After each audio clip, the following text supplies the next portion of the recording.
Good afternoon. I'm Kevin Butterfield, the director of the John W. Kluge Center at the Library of Congress. It's my pleasure to introduce today's speakers. The Kluge Center, by the way, is one of the sponsors of this year's festival, and we're proud to help bring America's most beloved writers here into rooms like this one. The Kluge Center works to bring scholars into residence to work in the library's collections, and we are proud both to sponsor this event and to join with C-SPAN as a partner for this project. Our next panel is Dig In, What Food Says About Us. It features Chuck Kwan, Anya von Bremzen, and Daniela Galarza. Chuck is a writer and filmmaker who co-founded a magazine, The Asianadian, and a film production company, Tissa Films. His new book is Have You Eaten Yet? Stories from Chinese Restaurants Around the World. Anya is a three-time James Beard Award-winning author and culinary writer. Her latest book is National Dish, Around the World in Search of Food, History, and the Meaning of Home. And our moderator, Daniela Galarza, is a staff writer for the food section at the Washington Post. Please join me in welcoming them.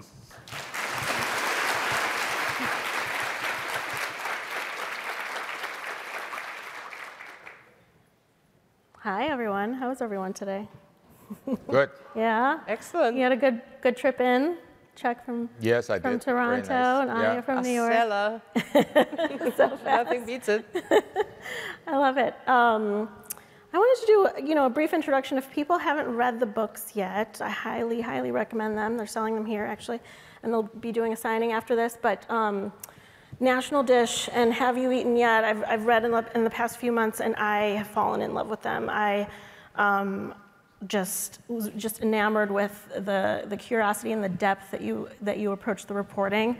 I wanted to do just like a brief introduction of each book, and then we'll get into some questions. And then I want to open it up to audience questions too. So think of questions, and we have these mics available, and we'll call people up. So Anya's book, National Dish, Around the World in Search of Food History and the Meaning of Home, she writes, we all have an idea in our heads about what French food is, or Italian, or Japanese, or Mexican, but where did those ideas come from? Who decides what makes a national food canon?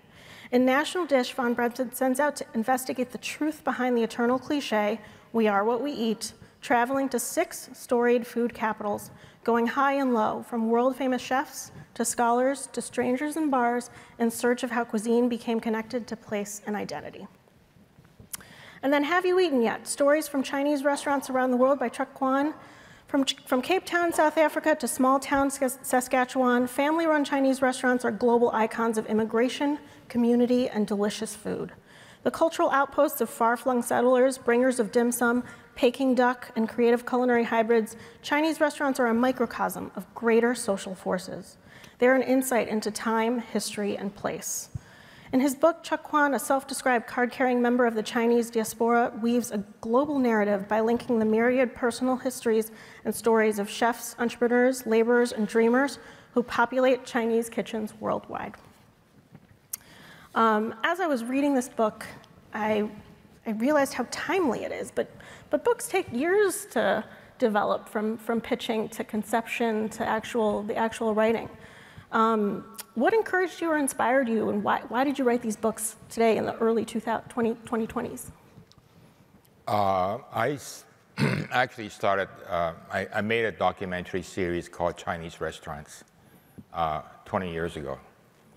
And it was, at that time, it was, it was kind of a, people call it a landmark, but it's sort of a study of diaspora, but using food as a trope. And then I was encouraged by a lot of people and say, why don't you write about your memoir, like how you went about the world, from Amazon to Arctic to, document your thing. So during COVID, I thought, okay, I'm going to do something about that. I'm never a writer. I never knew I was a writer. I was an engineer for many, many years. And so I thought, okay, I'll try my hand at it. And that's how it is, how the book came about. My idea also goes back a very long time. I was a concert pianist in my very, very, very past life, and then I had a hand injury, and I ended up writing a cookbook called Please to the Table, which came out like 30 years ago in 1990, and it was about the cuisines of the former USSR, where I was born in Moscow, which wasn't former then. And as the book went into print, the USSR, you know, that evil empire just went bust.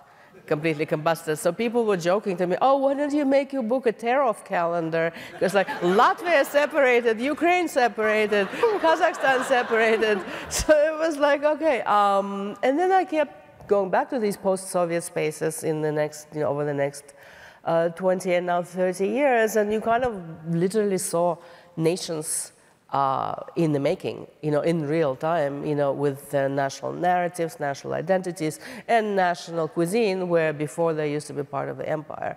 So it was always in my mind, you know, kind of to do a project, you know, that has to do with food and specifically national identity. But the push that kind of made me do it now was that the globalization was, on the one hand, getting so intense that, you know, you can have, I had burgers in Uzbekistan and sushi in Quito. On the other hand, I think this intensity of globalization makes us seek out the locavore, the particular roots. So, like, there's this process, you know, the tug and pull, the globalization, and, you know, extreme locavorism are, you know, part of the same process, and, you know, two sides of the same coin. And it really was interesting to me to look at this very famous dishes like pizza, ramen, mole and tortillas in Mexico, tapas in Spain, and see what they tell us specifically about how national identities are constructed. Because everything is a construct, as we know. I mean, we take things for granted, but nations didn't even exist until the 19th century, you know, the modern idea of a nation. No, that gets into my next question. I mean, both of your books touch on similar intertwining themes, and one of them is identity. Anya, you write, at my table, Barry and I are passionate economic culturalists. We make gefilte fish for Passover, Persian pilaf for Nowruz, and a ham for Russian Orthodox Easter. The Polish philosopher Zygmunt Bauman has a great phrase for this very common, postmodern, globalized condition of not committing to a single identity or place or community. Liquid modernity, he calls it, a life where there are no permanent bonds. That may be true for many of us in the audience, but both of your books also demonstrate how crucial food is to our sense of self and our sense of home. Why do you think there's this push-pull, this desire to cook from a global pantry, while also arguing over things like authenticity and cultural appropriation? I call myself a card-carrying member of the Chinese diaspora. I was born in Hong Kong, went to Singapore, grew up in Singapore, had middle school in Hong Kong, high school in Japan, and then the States for university, and then Canada, and many places in between. So I travel quite a bit, but more importantly, I see myself as crossing a lot of national boundaries, but also crossing a lot of cultural boundaries, as well as linguistic boundaries. When I moved when I was 12, when I was 15, and then of course coming to North America. So, and all along, as you understand, by the way, you're going to all get very hungry after this talk. You know, Chinese food is part of my upbringing, but along the way, I was, you know, brought into other national food where I lived, and of course, the globalization we talk about.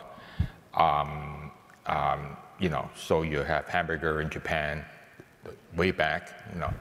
So that's the kind of thing that I carry myself, and I start looking at food as kind of the identity of a lot of people. I know Anya does that kind of reverse. I do it the other way around. I said, here's a food called, quote unquote, Chinese food. If I dump it into Africa, or put it into South America, what will it become?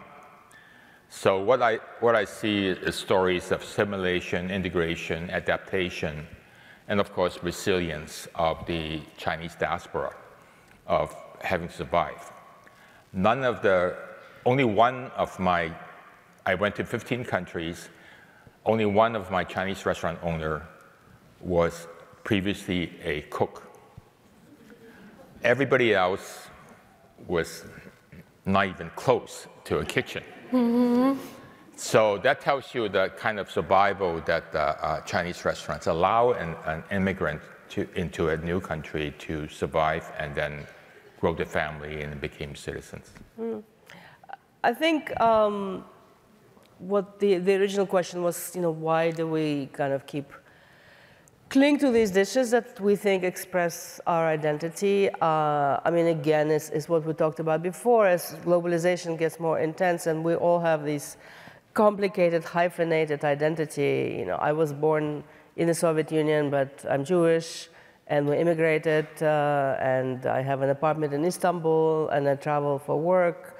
So one kind of has this, liquid modernity, this cosmopolitan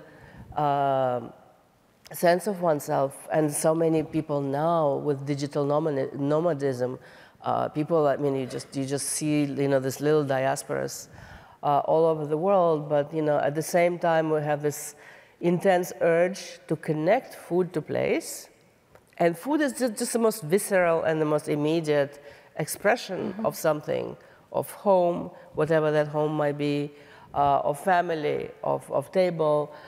But I would also argue that food has a lot of commercial value, and identity has a lot of commercial value. I mean, think about it. A lot of these protectionist mechanisms started kind of in the 90s with neoliberal, globalized politics and economics. Suddenly, pizza was everywhere. So, of course, the Neapolitans established an organization, Verace Pizza Napolitana, to say pizza must be like this and like this, and you cannot make it another way, and because they felt like, their cultural capital, their national capital, the regional capital was, the same thing. You have slow food at the same time. Suddenly nostalgia and culinary nostalgia came into vogue, and it's kind of, on the one hand, the forces of this grassroots identity and patriotism, and on the other hand, this intense marketing. Is feta Greek or Bulgarian? Is yogurt Turkish or Kurdish? All this stuff. There's a lot of money involved. Absolutely. Not to ruin everyone's sentimental feelings about their food, but no. Once you look behind the taste and the flavor of everything, it becomes very political. You mentioned pizza margherita and how this authenticity, idea of authenticity and hyper-regional Italian food started spreading. And Chuck, in your book, you demonstrate how Chinese food is a way for the people who've opened these restaurants to express their identity, to maintain it, to preserve it, and to create a sense of home. But there's a key difference there, and we talked about this a little bit, but how have the home countries from these places either encouraged or abandoned their diasporic communities? Yeah, should I? Go ahead. Because it's actually a very interesting question that I haven't thought about. I mean, just to say something about the diasporic communities, and I'm sure Chuck would have his own. We sort of have this cliche, an immigrant comes to another place and he misses his mom's food and he opens a restaurant. But, people open restaurants for all sorts of reasons. And again, they're commercial, and sometimes it has nothing to do with home cooking. And sometimes the model is not the mom, that he left behind, or she, but it's, a person down the block who opened a successful Ecuadorian or Chinese or Ethiopian restaurant. But with diasporas, for instance, there's an argument that Italian cuisine as a national cuisine was born in diaspora because there was no Italy until 1860s. There was, it was a collection of duchies and principalities, and the unification of 1860s kind of created this nation where one didn't really exist before. So all these people immigrate because of poverty, the chaos. They immigrate to the Americas, to South and North America, and they start opening places. And what was peculiar to Naples, like pizzeria, becomes kind of more of an all-Italian thing. Meanwhile, what's happening in Italy, they don't want to lose their diaspora. They encourage them to get second citizenship. They create commercial organizations encouraging consumer patriotism. So all these Italians are buying, Parmigiano and tomatoes from Italy. So they're kind of making a lot of business there. There's Dante Alighieri societies to teach new standard Italian, Florentine Italian, to children of the diaspora who spoke Neapolitan or Calabrian. So you have, the state of Italy that intervenes a lot. Meanwhile, China, nothing, right?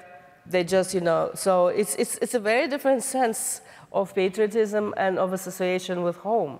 So how was it with Chinese? Well, Chinese food actually is I call it a kind of misnomer, because China has officially recognized 55 ethnic minorities within its boundaries. The Uyghurs, the Tibetans, Mongolians, Koreans. And then, of course, they each have their own distinctive cuisine. And 92% of the 1.5 billion Chinese are of Han ethnicity, which is like me. So we also have our own regional cuisines, from the north, from the west, from the east, and so forth. And throughout the 5,000-year history, all this get all commingled, and you can't tell anymore whether this is from this ethnicity or that ethnicity. So, for lack of a better term, when we export it around the world, this is like the generic Chinese food. And of course, in America, the first wave of immigrants came from southern China. So everybody here would have tasted the Chinese American food, which has its origin in Guangdong and Fujian provinces. So it's not until in the 70s and 80s when I went to New York and I tasted the first Hunan restaurant, that came to North America. And of course, that's when I discovered myself, because I've been eating Cantonese food all my life. I didn't know that there was such things as Hunan food. So it was in New York I had my first Hunan cuisine, in just like 2 provinces away from me, right? So that's the kind of thing that, a very, very complex kind of formation story of Chinese restaurants. And then if you go across that balloon and go out around the world, then you get formation of what I call globalized Chinese food. We talk about, there's a national dish called soups chinoise in French soup in Madagascar. It's nothing but wonton soup. It was brought in by Chinese immigrants and was adopted as the national cuisine. And people eat it for breakfast, for dinner, and for lunch. And I guess we can talk about chicken tikka masala as the national food of England. And of course, General Cho's chicken, I can tell you, was never heard of before in China. But it's a New York invention. With the chicken tikka masala, it wasn't random. That was adopted as a British national dish because it's something that came out of diaspora, something that was really popular, but the British government and the British authorities made a very conscious effort to kind of replace, the good old, roast beef, which was, the previous national dish, with chicken tikka masala. Why? Because they wanted to show it was part of the whole cool Britannia, oh, we're so kind of cosmopolitan, we're so, we honor diversity kind of thing. So these things, happen with a lot of political interventions, not always, but often. And again, it's marketing and it's branding, nation branding. How, as a nation, do you want to present your image to the rest of the world? And Britain, yeah, we're all about multiculturalism. Yeah, I mean, from a different angle is that Singaporean fried rice you discovered in India. Chuck, can you tell that story? Yeah, I traveled to India and I opened the menu and it says Singaporean fried rice. I'm from Singapore. I never heard of Singaporean fried rice. So, and there's also Singapore fried vermicelli, of course. That was never, we don't have that in Singapore. But it's kind of what people think of, you know, because they put a little bit of curry in there. They say, oh, that's Singaporean. And so they, they call it Singaporean fried rice. So I was just as surprised to find that on the menu of India. So, you know, it's that kind of adaptation that you talk about, but also about transcending boundaries. You know, fried rice is a very typical Chinese invention, but I argue fried rice is the most versatile dish you can have. You can have vegan fried rice, you can have, you know, no pork and all kinds of things. And of course, the Indians invented the Singaporean fried rice. But this begs the whole question of what is authentic. You know, it's all relative. I mean, to an Indian communities who internalize it as Singaporean fried rice and who eat it all the time, or to the Africans who eat, you know, the soup chinoise, it is an authentic part of their diet. Right. And who is to argue that it isn't? Right. I can tell you the story of Hakka Chinese restaurants in Toronto. Hakka is a minority ethnic group that meander around the world, and they spread all over the place, South Pacific, Caribbean, South America, everywhere else. And they went to India for maybe a couple hundred years. So a lot of these people now migrated into, say, Toronto. They opened what they call Hakka Chinese food, which is basically a Indian version of Chinese food. So if you go to any Hakka Chinese restaurant in Toronto, you will not see Chinese there.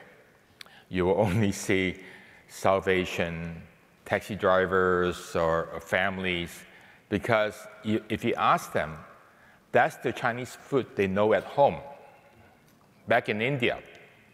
So, you know, therein lies the whole thing about what's authentic to them. The authentic Chinese food to an Indian person would be the one they were cooked in India. So when they come searching for home cooked Chinese food, that's what they're looking for. Mm-hmm. Yeah, I mean, identity shifts all of these ideas of authenticity, and it's sort of why we've moved away from this search for authenticity, because it doesn't matter. What the bottom line is deliciousness. You know, Chuck, you started your journey just going to Chinese restaurants directly, but you didn't just eat food in Chinese restaurants. You know, sometimes you had family meal with the restaurant owners. And Anya, you ate with all kinds of people in all kinds of places. What are some of the differences between food made in a home versus food made in a restaurant? You know, a cliche way of saying is that you get too much oil in your restaurant, a Chinese food restaurant, or you have MSG in the Chinese food. You know, there's obviously home cooking that your mom makes or your grandmother makes that you don't serve your customers because that's not what they're looking for. So a lot of times we ended up eating a meal with the staff because after the customer's gone home, you don't have to make what they want to eat. So you start making home-cooked meal for your own. So that's when we had the best food, obviously, in Norway or in Brazil, you know, whatever it may be. But you know, in a sense, I think in a tiny Chinese restaurant, what they try to do is to, once you get to the place, is to adopt what they know. Okay, we used to eat this dish. Okay, you know, let's try it on our customers. And the customers might say, oh, you know, we want more chili. So you start adapting. Okay, General Cho chicken came from the fact that a chef from Hunan was working in a Chinese restaurant, and he's decided that, oh, I'm going to make something called General Cho chicken.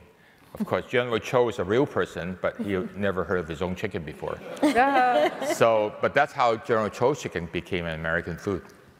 But I think a lot of the dishes, for instance, that I wrote about, like pizza, ramen, they're specifically kind of dishes that you don't really make at home. I mean, who makes pizza, right? I mean, it's a professional, you know, there's this kind of professionalization of the food industry. And this is very often the public face of any given cuisine. And a lot of the dishes, you know, don't exist at homes. Right. Or people don't make them. and how you kind of sell it and commercialize it and present it to the rest of the world is very different from what you eat in the confines of your own home. And there are just, to me, there's some public foods, like burger, pizza, whatever, and there are private foods that you make as part of a family meal. And of course, you can make anything as a part of a family meal. But I think, to me, there are very different aspects of cooking. That's a great answer. I never thought about it, but that's very true. That's very true. It's a whole public face of Chinese food that you see. Yeah, it was very interesting. I live in this incredibly multicultural neighborhood in New York, Jackson Heights, and we have a Thai temple. And at 11 o'clock every day, people come and feed the monks. And the monks, are from a branch of Buddhism where you kind of just sit and you kind of, they can't decide anything, you just kind of bring the food and they can't express any interest. And, but there's so much food. And the lady says, well, they actually like smoothies and Lindt chocolates. But there's this massive amounts of Thai food that people, home cooking, that people bring, and then everyone ends up going to the kitchen and eating it. And I know Thailand really well, I've been there a lot. I'm always shocked at how completely different the home cooking. You have a lot of blood, a lot of pork, a lot of just things that you just can't even imagine you would ever see at the restaurant, because there's this kind of sense, there's a sense of boundaries, right? Yeah. In a lot of diasporic restaurants, it's like, okay, we can't serve this to Americans or to whoever. They're not going to eat blood. They're not going to eat this, that, and this. And so, yeah, it's a very different expression of eating. And of identity, right? Like the public facing the restaurant is what you've decided is safe enough to present. Yeah, exactly. And the private is what's really home, what's really what you really are. But yeah, Anya, you touched on this earlier about how young Italy is, and well before we had national identities, we had a strong connection to religion. And we think of food as something that brings us together, but it's also been a powerful tool of exclusion. What are ways that religious dietary laws have affected national cuisines? And what have things you've touched on in your book, but also in your research elsewhere? Well, again, as I said, nations, the idea of a national cuisine is really something of the 19th century and later.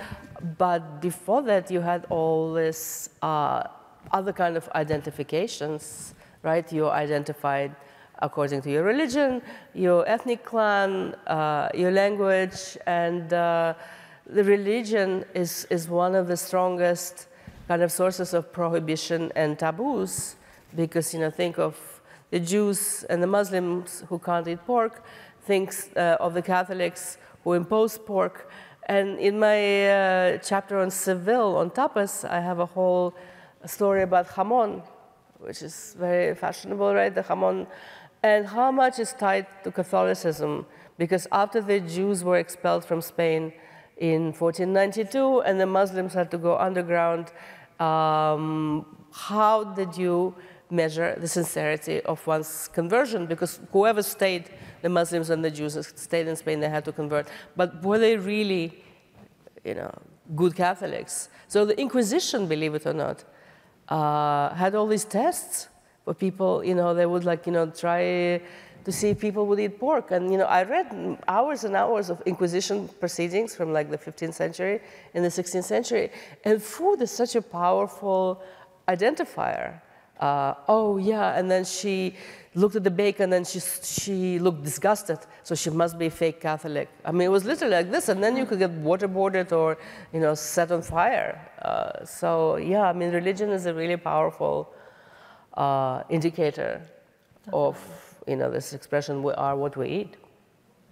I think it's less so in China, just because China has its own religion, but there's nothing compared to Buddhism that came in the 600 AD, right after the founding. So, but as a Buddhist, if you don't eat meat, that's fine, right? And you just pick other dishes. And there's also Jews that came in the 10th century into what they call the Kaifeng Jews.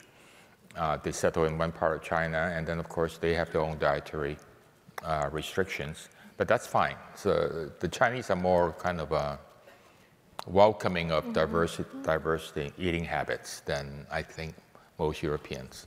And adaptable, right, Chuck? In Exactly, your Istanbul yeah. chapter, you talk about the Muslim communities that the Chinese became part of, and it became part of their identity, but they changed their cuisine for that, too.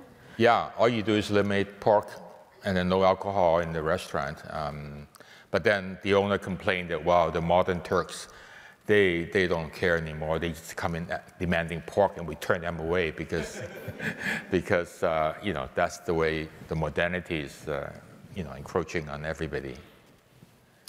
Yeah, I want to back up a little bit. Why do you think people open restaurants?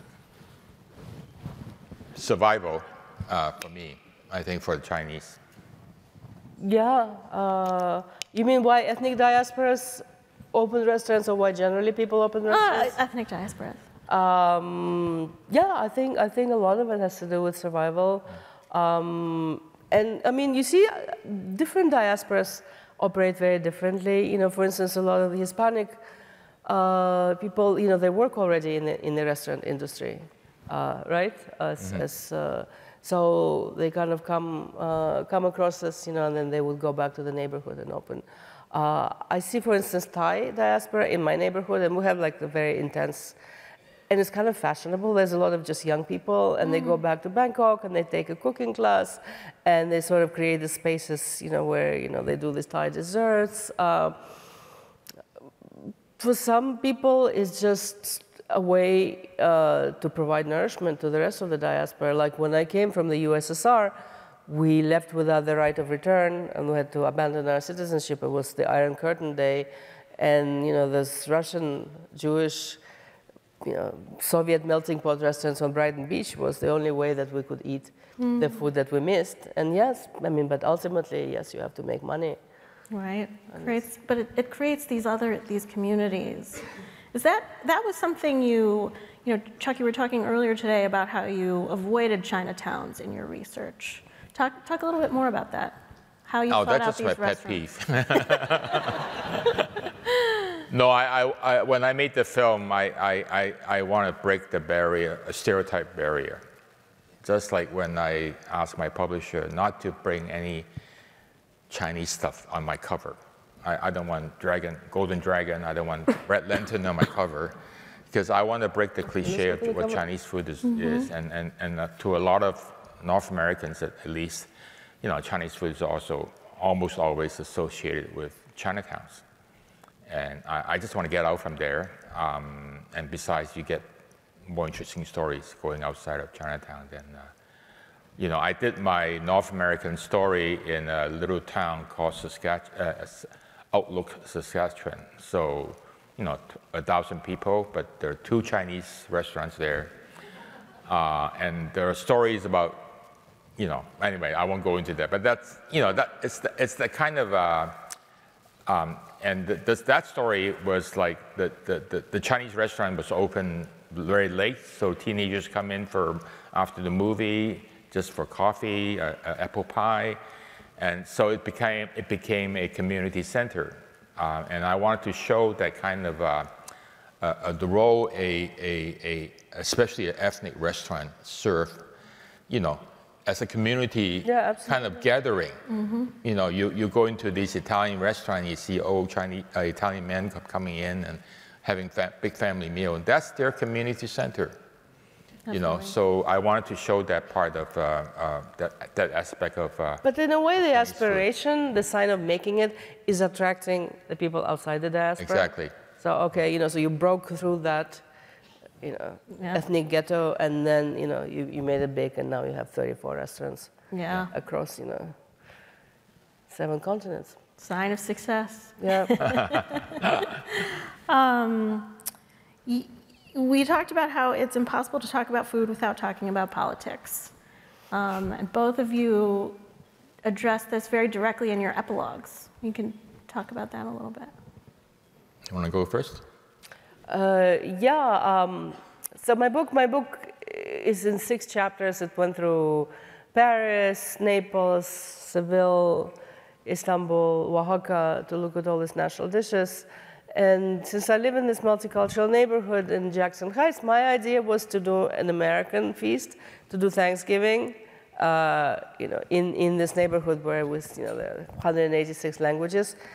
But then the war broke out in Ukraine, and everything changed. And I started questioning. I started this book kind of comfortable with my own globalized cosmopolitanism as a Russian-speaking Jew who traveled.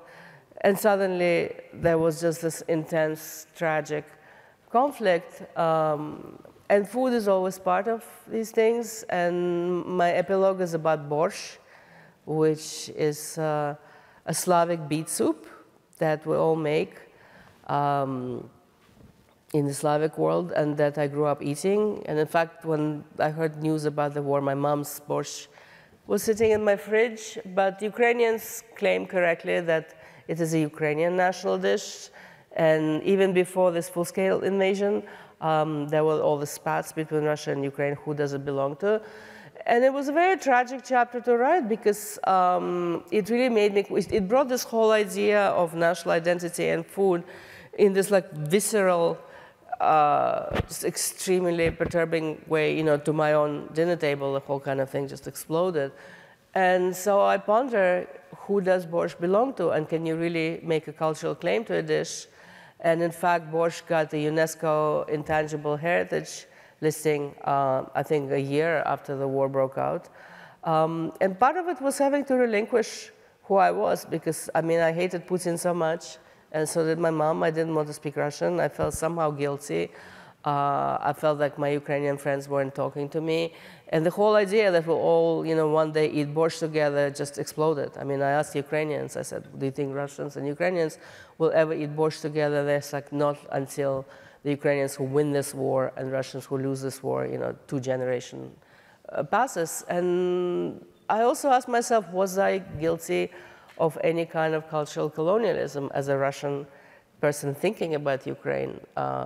Was I being somehow imperialist? So it led to a lot of soul searching, and it just shows how politics puts food, front and center in ways that are not always benign and not always comforting. And the whole idea for me of borscht and home as something I grew up with just kind of blew up. But it was an important, important conversation.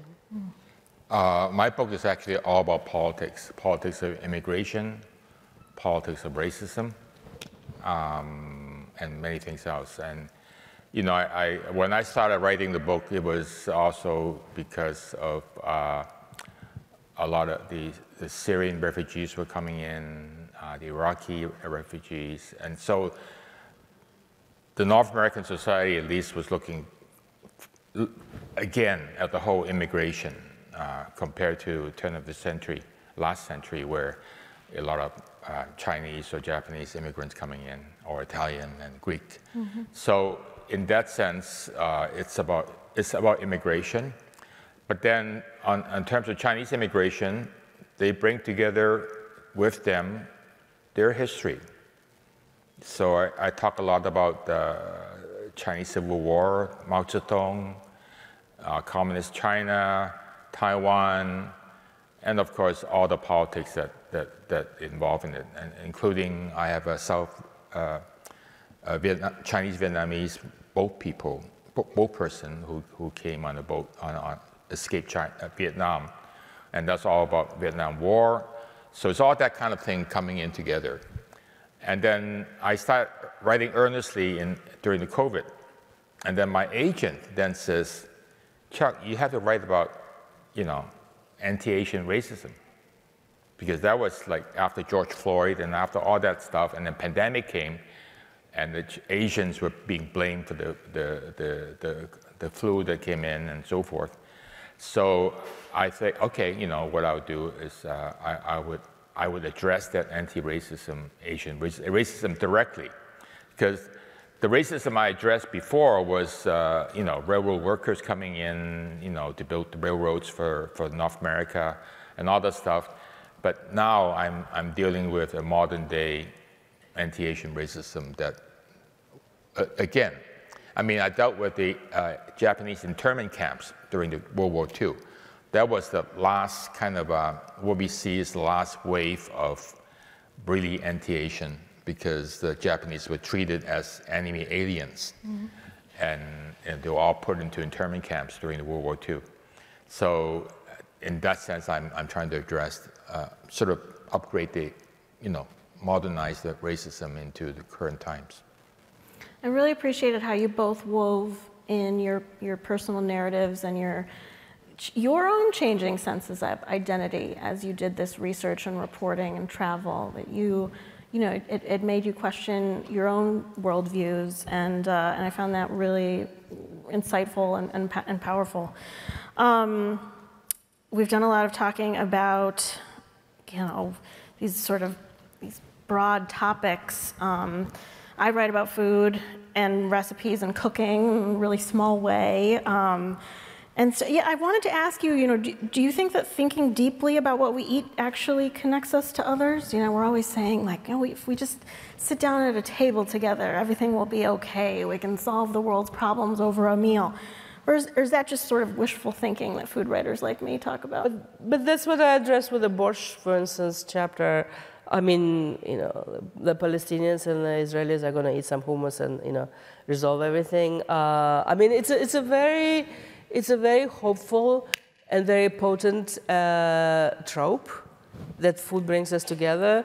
And, I actually started researching, where does it come from, and people traveled a lot for political reasons. So you had someone, that came to make some kind of peace deal, and of course you had to have a meal. But it really does have to do with people traveling long distances, and before you kill them, you had to feed them, literally. So yeah, this whole idea of sharing food, and also these communal feasts, even in pre-Neolithic times, I've recently visited some sites. Food was a sign of power and distributing it, so they would kill, some big animal. Food was sacrificial, right? So there's so many symbolic moments where food was important, and the whole idea, okay, let's kill a lamb and talk things over and divide it between people, in a hierarchical way. So that's where the whole idea comes from, right? Right. But whether it's true or not, but we want to believe that it's true. It's something important for us to believe in, because if we don't believe that we can share food and talk things over, what do we believe in? Right, the world becomes a very cynical place. Then it would become really cynical, yeah. There's a Chinese proverb called, loosely translated, as food is human nature, or to eat is human nature. I won't mention the other act, but the thing is that the Chinese, of course, believe in food, and the whole Chinese medicine practice comes from. There's again a saying said, disease comes from your mouth. So basically, you ingest whatever you eat into your mouth, and so but the cure also gets through your mouth. So Chinese believe in a lot of herbal medicine, a lot of very natural cure. But mostly, it's about qi, the whole life balance of yin and yang, and I derive a lot of that. I brought in a lot of that from, basically from my life, my own experience. I kind of watched my mother cook, so okay, that's fine. But then when she brought me up, your grandmother, your mother would keep saying, oh, don't eat this, don't eat that. You'll get sore throat, you'll get this, you get that, you get diarrhea, So it's all that kind of thing, but Chinese have a big belief in that food can cure you, but it's also to give you the life balance, the yin and yang balance in your own body. And so there are food that I should not eat because I'm of this type, and there's other food that I should eat more because that will help me with this and so forth. So it's all that kind of thing you learn lifelong, just subliminally and osmosis, and then you kind of. I mean, food has astonishing power as a symbol, as a commercial thing, as on every. I mean, we eat at least 3 times a day, and so we invested with whatever we want to invest it with. You know, it's political, it's historical, it's personal, it's intimate, it's public. You know, everything that we went through, and it's just an amazing vehicle to talk about other things, Right. which is what we've both done in our books. Yeah. You know, they're Exactly. food books, but they talk about Other things. all the Right. all the other aspects of It's a wonderful, wonderful entry point. And it's, food is communal. And on that note, I wanted to open it up to questions from the audience. I'm sure people have questions. Please come up to the microphones, and we'll just switch off between the two sides. Yeah, please. You mentioned slow food earlier, and I know their chotala and their symbol is kind of relatively well known worldwide, although probably not as well known as they would like it to be, as this kind of trendy thing returning to these old food ways. Do you think that's really going to be a fad? It's something that's going to disappear as we become more globalized? Or do you think there's something inherently appealing or perhaps comforting about returning to these historical foodways? No, I mean, I think absolutely they were the symbol of, you know, acting against globalization, you know, and it's something that was happening in the 90s all over the place, you know, the ransacking of McDonald's and saying, you know, the kind of culinary nostalgia movement, and it's been incredibly powerful, and it's been commercially extremely forceful. You know, I mean, see all this explosion of, you know, small producers that sell their stuff for, you know, $79, you know, for 4 ounces, and people buying it, you know, with the story. I mean, we want to attach a story to a food, to a dish, and if it's a story about some farmer, you know, that fought all this, you know, nasty forces and prevailed, and then so much the better. But it's a huge commercial engine at this point. Certainly. Please. So we've talked a lot about food and how it connects to the diaspora. I myself am a member of the Cuban diaspora. And usually when I talk about Cuban food, the first thing people talk about is a Cuban sandwich, which does not actually exist in Cuba. We do not have the ingredients to make a Cuban sandwich in Cuba, but it's become such a big part of what we as Cuban immigrants see as our food. In your journeys, have you all experienced how food has brought the diaspora together and kind of, in a way, isolated the countries which we're from? It's actually very interesting because I did a book about Cuba, and believe it or not, I mean, I don't know when the last time you were in Cuba, but Cuban sandwich is hugely trendy in Cuba, and they're doing it with all these artisanal ingredients and saying, well, we invented it after all, so let me put blah, blah, blah, blah, blah. And it's actually, there's a name for this phenomenon, it's called the pizza effect.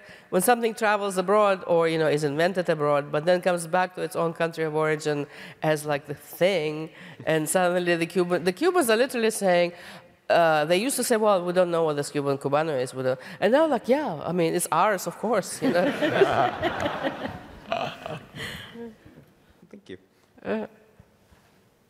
Hi. First of all, I want to say, you know, I don't normally judge books by their covers, but both of your covers are freaking amazing. Like, they look great. So, like, I want them on posters. My question is, after writing these books, has your either sort of at-home cooking experience or sort of the restaurants that you seek out, how have they changed? Chuck, you want to? How my view of the restaurant have changed? Or like, sort of, is there anything that's sort of changed in your kind of culinary experience, like either like cooking or like sort of the restaurants you seek out? No, other than a lot of people ask me, what is authentic Chinese food? That was the first question they asked me 20 years ago when I made my film. And I come to, my definition of authenticity kind of evolved. And right now, if you ask me today, I would say authenticity comes from your memory, what you grow up eating. That's authentic to you. So like sweet and sour chicken balls for Americans might be authentic Chinese food, right? But that's fine. I'm not going to judge whether, wow, you know, you're not eating the right food, right? So that's I think that's how I look at food these days. You know, instead of being very imperialistic kind of Chinese food. You know. With me, I mean, it's weird. It weirdly made me crave junk food. Well, or not junk food, like, you know, like writing about pizza in Naples and blah, blah, blah. I mean, the first thing when I came back to New York is I had a New York slice, and it's like, this is our slice, and it's authentic, and I love it, and I can't be separated from it, or even eating ramen from a packet. I love that. As I was reading your books, I got hungry so many times. Please. Hi, I don't think you talked about geography having a huge role in what makes something authentic, or Italian versus German, and yet the geography of where certain vegetables can grow, or where certain animals are raised, has a big impact on what then becomes ethnic or original. Can you talk about that a bit? I can, about tomato. Tomato is a South American food. Without tomato, you don't have Italian food, right? That's a cliche, but that's true. So people think, so in Brazil, I was talking to my Chinese restaurant owner. We talk about cashew chicken. That's a very typical Chinese food. And I told him, cashew is actually from Portugal. From Brazil. So I said, without cashew from Brazil, you would have no cashew chicken. So in that sense, you cannot say cashew chicken is Chinese food because cashew was never grown there. So that's like General Tso's chicken. You have broccoli. Chinese do not have broccoli. So in that sense, so after a while, you get this. If you really want to delve into it, then nothing is true anymore, right? So you just have to forget about it and say, okay, tomato exists, so let's make pasta, Yeah. So that's my only answer to this whole. I mean, as I was doing research on the creation of the idea of a national dish, you kind of realize how extraordinarily globalized the food systems were, even in the Renaissance. If you went, to a market in Renaissance Florence or Renaissance, or Istanbul in the 16th century, all this, especially if you were in the heart of the empire, all this goods and commodities and foods were just moving around the globe, tremendously, and there were powerful engines of commerce, for instance, spices. Like until the 18th century, food of the aristocracy was really heavily spiced, and all the spices were imported, obviously, and there were status symbols. So in a way, the idea of a locavore dish, of local food, is also quite recent, and it's probably in France, around 1780s, that it starts coming into play. Before that, the symbol of status and power was to have all this ingredients from all over the place, while the poor people just ate gruels. I mean, they ate a horrible diet. Well, spices is the one that drives European colonization of the rest of the world. I mean, that's where colonization came from, because people were looking for spices in India and the Spice Islands. So, and that's what led them to conquer the rest of the world. So, it is history and politics involved. Yeah. Thank you. Please. Hi, Anya, you pointed out this stereotypical immigrant narrative of moms cooking and that becoming an easy entry point into talking about ethnic food. And I believe you both have mentioned also your maternal figures cooking in your life, how that has kind of played into your personal life. But interestingly, I think, Chuck, you would know, but in the California Gold Rush, the first people to own restaurants in Chinese restaurants were mostly men. And still in New York, Asian American men are one of the most important forces behind operating these restaurants. So I was curious, in your research, how did the food industry utilize gender narratives into increasing this commercial value that you said food has? Yeah, I think it's a very, very interesting question. In fact, I just did an interview with Eater about the absolutely grueling labor, outside the U.S., behind the corn, the maize tortilla.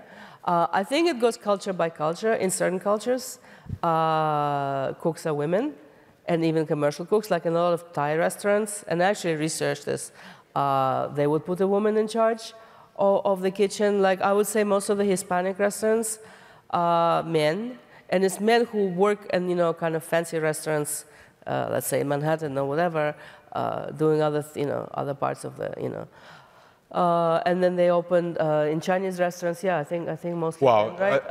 there's a very simple answer to Chinese restaurant owners, because at that time during the gold rush there were no women. Yeah. So you're a Chinese person cooking Chinese food in the railroad camps for the other workers, and then after the railroad's done, you move eastwards, and then you settle along the town, at least in Canada, and I think in the States as well, and you open Chinese restaurants. There are no women because of the Chinese Exclusion Act, both in the U.S. and Canada for 50 years. Yeah, I mean, but I would come in. So I would say that, in my experience, and I'm really interested in this subject, the diasporas are very, very different, and how they treat food, and the diasporic businesses are very, very different, from culture to culture, and what their relationship to the home country is very different, depending on which circumstances people immigrated. So it's a very interesting subject, but you're absolutely right that we started fetishizing, the mama, the nonna, especially in Italian culture. Yeah. I mean, the nonna is part of the national brand, Right. the Italian grandma. Nonna's cooking. Yeah. Yeah. We have very little time left, so only time for one more question. I'm so sorry. That's lots of pressure on me. Chuck, I know that you're from Singapore, and I wanted to ask you about the king of fruits, the durian. Yes. I'm convinced that only Chinese people like durian. Am I wrong? I don't know. Let's do a poll. I love durian, but I'm not sure people know what durian is. All over Southeast Asia. I mean, it's more like Malaysian. Yeah. But yeah, the Thais love durian. No, people. I mean, just to let you know that Singapore subway will not let you bring durian into the car. I know there's actually there's a sign like this. Yeah, no durian, no durian, no chewing gums in subway cars. Time is up. Thank you so much, everyone, Thank you so much for coming. for coming in. Thank you. Signing. Thank you. Thank you.